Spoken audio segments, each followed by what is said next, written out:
If you've ever tried adding mushrooms to your dog's bowl and been met with that very clear "no thank you," this recipe is for you. Today I want to show you how to make a simple homemade mushroom blend that's easy to store, easy to feed, and far more acceptable for fussy dogs. But more importantly, I want you to understand why we would even consider adding mushrooms in the first place. Mushrooms are quite different from most foods we feed. They are not plants, they are fungi, and they contain natural compounds that you don't often find elsewhere in the diet. One of the most important of these are called beta-glucans. These are special types of fiber made up of long chains of sugars, but instead of being used for energy like carbohydrates in rice or potatoes, they act more like messengers. These interact with immune cells in the gut and help the immune system respond appropriately to bacteria or viruses without overreacting. So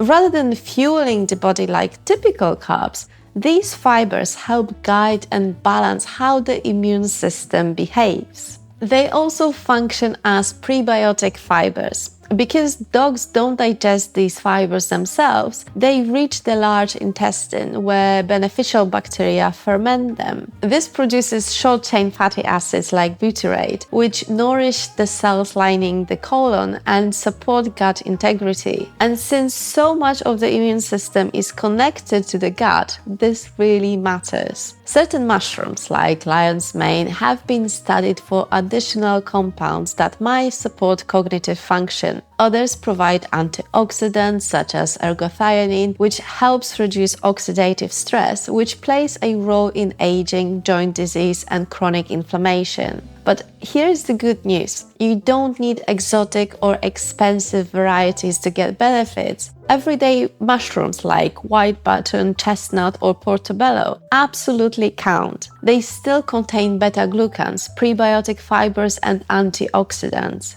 White button mushrooms in particular are one of the richest dietary sources of ergothioneine. So if that's what's available in your local supermarket, that's perfectly fine. Medicinal mushroom supplements can be quite expensive, so as a preventative approach, you can use your homemade powder regularly and alternate it with a specialized supplement if needed. Now, about vitamin D. Mushrooms contain ergosterol, which converts to vitamin D2 when exposed to sunlight. So if you slice them and place them in direct sun for a few hours before drying, you can increase their vitamin D2 content. That said, dogs utilize vitamin D3 more efficiently than D2, and they can't make vitamin D from sunlight through their skin like we can. So mushrooms should support a balanced diet, not replace appropriate vitamin D3 sources. Okay, enough talking. Let's make our mushroom powder.